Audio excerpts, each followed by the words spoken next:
Armstrong, the all-American boy. Wave the piper, Hudson High, boys. Show them how we stand.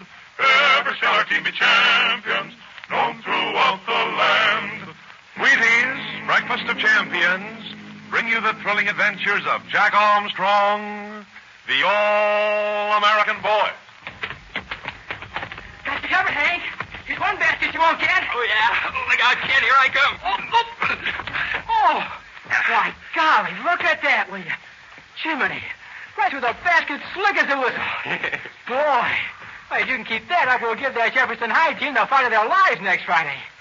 Gee, you sure look good for this early in the season. Oh, heck, I ought to be in pretty good condition, shouldn't I? I've been playing football this fall. And if you're in shape for football, it's no trick to get set for playing basketball. Yeah, I've noticed that about you, Hank. Of course, you're a pretty good athlete to start with. But you're always ready to play any game that comes along. How do you do it? Oh, it's just like I said, Ken. Keep on training for football, and when the time comes, you're ready for basketball. Keep on training for basketball, and you're ready for baseball or track. It's easy. You follow a good training program all year long. Yeah, but listen. Don't you get tired of the same old grind? Training day after day? The trouble with you is you don't know how easy a good training program can be. Now, take Jack Armstrong's training rules, for instance. That's the system I follow. Just 3 rules, and every one of them is cinch. 3 rules, huh? Well, what do you have to do? Well, you start by getting plenty of fresh air, sleep, and exercise. Then you use lots of soap and water every day. You know what dirt and germs can do to an athlete's condition. And the 3rd rule, well, it's just like they tell you on Jack Armstrong's radio broadcast. That's right, fellows and girls. If you're hoping to be a champion athlete someday, you want to start eating like a champion. You know that means Wheaties for breakfast. Good, nourishing whole wheat in the form of those crunchy, toasted Wheaties flakes with the extra good flavor. Jack Armstrong's training rules call for a big bowl full of Wheaties every morning with lots of milk or cream and a glass of fruit juice. That's a genuine breakfast of champions, the special athlete's training breakfast that's recommended for you winter and summer by famous coaches and champions in every line of sport. You see, Wheaties hand you every bit of the well-known essential nourishment of the natural whole wheat grain. Vitamin B1, lots of food energy, iron for good red blood. They're all in Wheaties with lots of other valuable nourishment, too. And as for flavor, well, Wheaties taste so doggone good, I don't want you to let another morning pass by without having a real breakfast of champions. Get those Wheaties right now, will you? Your grocer has them. And now, Jack Armstrong, the all-American boy. Deep within an abandoned gold mine in the Philippines, exciting things are happening.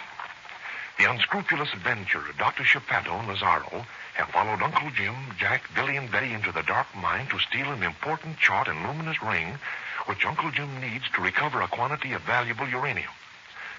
Shepato and Lazaro are armed, and they're counting on the help of Blackbeard, who's now with Uncle Jim and Betty. While Uncle Jim and Betty, taking Blackbeard with them, go further and further into the mine to escape with the chart and ring, Jack and Billy and their Filipino friend Michelle have dropped behind to try a daring plan. They've hidden themselves in a little side tunnel and are going to try and smash Shepato's flashlight as he goes by, knowing that Shepato and Lazaro will be helpless with him. Now the 2 boys are crouched inside this little tunnel, watching the approach of Shepato and Lazaro through the dark mine. Listen. Get further back, Billy. You too, Michelle. If we all look out of this heading, Shepato's bound to see us. Okay, Jack. You stay where you can keep an eye on them, and Michelle and I'll get right behind you. That's the idea, Billy. Press flat against the rock so they can't see you until they get here. You get behind me, Michelle, and the moment Jack smashes Shepato's flashlight, we'll run out and get back to Uncle Jim. We run fast, Senor Billy, but we not run till Senor Jack get away, all right? Jump on crickets, no. We'll make sure Shepato doesn't grab hold of Jack before we beat it. They're getting close, Billy. Look, the light from their flashlights is beginning to light up the main tunnel here. Is Shepato on this side of Lazaro, Jack? He's walking a little ahead of Lazaro. Is he going to be close to you when he goes by? Can you reach out and smash his light? I think so, Billy. I may have to jump out a couple of steps first. Gosh, all hemlock, Jack. I hope he doesn't have time to do anything before you can get his light. He won't have, Billy. He'll rush out so quickly it'll all be over before he knows what's going on. Have you got a big rock in your hand? Something big enough to smash the light with the first blow? It's big enough. One blow will smash the lens and bulb to pieces. Listen, we can hear them talking. How far ahead of them are Uncle Jim and Betty and Blackbeard, Jack? They're way ahead, Billy. Can Geppetto see them, Jack? I mean, can he see the light from their flashlight? I don't know, Billy. Maybe the main tunnel takes a turn. If it does, Geppetto couldn't see Uncle Jim's light. Shh. Geppetto and Lazaro are getting pretty close. They'll be here in a jiffy. We'll be all set, Jack. If anything goes wrong, Michelle and I will jump right in and help. We jump in quick and help, Senor Billy. We have them trapped, Lazaro. We can hear what Geppetto says. One time that Captain Fairfield will not get away from us. That is very nice, but Captain Fairfield is a very smart man. We must take no chances. He won't get away from us this time. We shall get the chart and ring and go on to Zulu Sea for the uranium. They're almost here now, Michelle. Stand by. Keep an eye on Jack when he rushes out. We watch him, Senor Billy. Here they are. Get that light, Jack. Now. All right, come in there. Look out, Jack. Get that light, quick. Geppetto has the whole Jack, Michelle. Come on now. Let's go. Me no can see. Here they are. Here we are, Jack. You got a hold of Billy. Here's Geppetto. There, I'm there. Come on, run. Billy, are you with me? Yeah. Here I am, Jack. Where's Michelle? He is, Senor Jack. Well, then stop a minute. Who's fighting back there? Why, that's Geppetto and Lazaro, Jack. They're fighting with each other. Well, how they... You're right, Billy. They can't see a thing. Each of them thinks they've got hold of one of us. Just listen to them, Jack. They're ripping each other to pieces. That's very good. Me like that. That's too good to be true. But they'll discover their mistake in a minute. They found out, Jack. They found out what they were doing. Idiot. Listen. Is that you? So, it is you who have been attacking my humble self. Perhaps we are both blithering idiots. My humble self suggests that if we use our flashlight... Smashed to pieces. Don't you see what they did?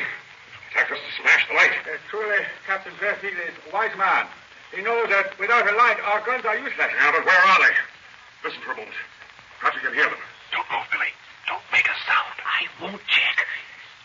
That's all right. I can hear nothing. Perhaps Captain Fairfield and the others went back to that little tunnel. Captain Fairfield wasn't with them. It was Jack Armstrong who rushed out. And just before the light was smashed, I saw Billy Fairfield and Michelle. Of course, Captain Fairfield was not with them. We saw his light ahead of us. Doubtless, he had Blackbeard in his care, as well as the chart and ring. Jack Armstrong and Billy Fairfield and Michelle had gone ahead to join their Uncle Jim, while you and I were fighting. We're going after them, Lazaro. Yes. Do you hear that, Jack? They're coming after us. We'd better get going. Wait a minute, Billy. Let's make sure what they're going to do first. Come on, Lazaro. We're going after them. Without the light, it will be difficult. We can see them in their light. After we reach them, they won't expect us to be following them. We'll catch them off guard. May humble self make suggestion? Perhaps Jack Armstrong and Billy Fairfield and Michelle have not gone ahead. Perhaps they have gone back into their little side tunnel. If we go ahead, we will have them in back of us. That would not be very nice. Very well. We shall go into the small tunnel first. We shall feel around for them. If they are not there, we shall follow Captain Fairfield. We shall follow him as far into the mine as he dares to go. Listen to that, Billy. They're going to feel around for us in that small tunnel. Oh, that's swell. It'll give us a chance to get back to Uncle Jim. Me glad we not in small tunnel. Me no want Senor Zipato to catch me. I'll bet you don't, Michelle. He and Lazaro would make things plenty tough for you. They'll make it plenty tough for us, too, if they catch us. They're going into the small tunnel now. Let's get going. Pick up your feet as you walk so we won't stumble over anything in the dark. Come on. Jim, but it's dark in this mine. How do you keep from running into the walls, Jack? I'm trying to follow this old narrow-gauge track, Billy. Feel around for it with your feet every few steps. Say, that's a good idea. These tracks will lead us okay. It works both ways, Billy. Geppetto and Lazaro won't have much trouble following us either, after they discover we're not in that small heading. We've got to figure out some way to get out of here, Jack. We can do it, Billy, now that we know what they're going to do. We can wait in one of these side tunnels until Geppetto and Lazaro go past us. Then we can backtrack to the entrance of the mine and get away. That sounds too easy, Jack. There must be a hitch to it somewhere. If there is a hitch, it'll be due to Blackbeard. He'll try every trick in his bag to let Geppetto and Lazaro know where we are. I wonder how far ahead Uncle Jim and Betty are. We don't want to miss them in this darkness. We won't. We'll soon see their light shining. Watch it, Billy. This narrow-gauge track seems to be turning to the left. The main tunnel must bear left. Watch it, Michelle, or you'll walk right into a rock wall. Me be careful, Senor Billy. It does bear left, Billy. Look, there's a light shining ahead. It must be Uncle Jim. It is Uncle Jim, and there's Betty with him, but I don't see a sign of Blackbeard. They're coming back. They're coming toward us. I wonder what's happened. Maybe they came to the end of the mine. Maybe they can't go any further. But in that case, they'd still have Blackbeard with them. Well, maybe Blackbeard is behind the light, Jack, where we can't see him. Not on your life. Uncle Jim wouldn't let Blackbeard march behind him. He'd want to keep an eye on Blackbeard. I guess you're right, Jack. Then what could have happened? We'll soon find out. There, they see us. They're flashing their light on us. Is that you, Jack? Yes, Uncle Jim. And here are Billy and Michelle. What luck did you have? Did you smash Geppetto's light? I'll say we did. And in the darkness, they started to fight each other. They thought they were fighting us. Jack, did they really? Oh, that's just grand. Where are they now, Jack? Did you stay long enough to find out what their plans are? We found out, Uncle Jim. When we left them, they were looking for us in that small tunnel. When they don't find us, they're going to come on in the darkness and try to spot us by your light. But that gives us our chance, Uncle Jim. We can hide in one of the side tunnels until they go right by. Then we can go back to the entrance of the mine. That'd be fine, Billy, except that something else has developed. What's up, Uncle Jim? Why were you coming back to meet us? And where's Blackbeard? I was coming back to make sure that you hadn't fallen into the hands of Geppetto and Lazaro. As for Blackbeard, he's at the other entrance to the mine. The other entrance? That's right, Jack. This mine goes all the way under the mountain. It comes out on the other side. Why, that's wonderful. That's just where we were going anyway, wasn't it, Uncle Jim? That's right, Jack. The village we're going to lies on the other side of the mountain. But let's get started before Geppetto and Lazaro get here. I'll lead the way with my flashlight. Did you see the village, Uncle Jim? Can you see it from the entrance? I don't know, Billy. We didn't go far enough to find out. As soon as we saw daylight at the far end of the tunnel, we came right back to meet you. But what about Blackbeard, Uncle Jim? What did you do with him? I left him in the tunnel, Jack. I told him to wait there until we came back. But jumping Jiminy, you don't think that Blackbeard will wait there for us? Why, he'll go right out of the mine. And I'll bet that's just what Uncle Jim figured on. Didn't you, Uncle Jim? That's right, Jack. Goodness knows we don't want Blackbeard alone. Not while we've got that chart and ring with us.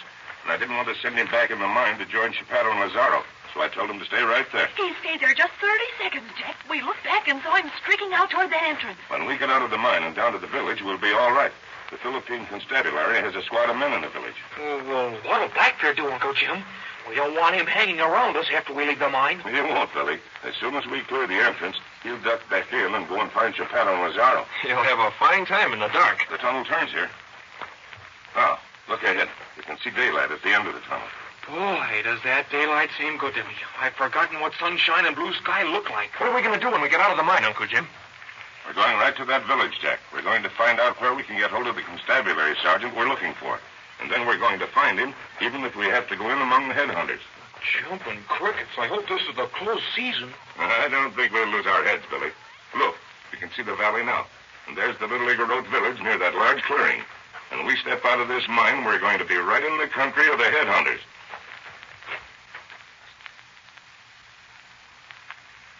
And so Jack, Billy, Betty, and Uncle Jim have reached the country of the headhunters at last.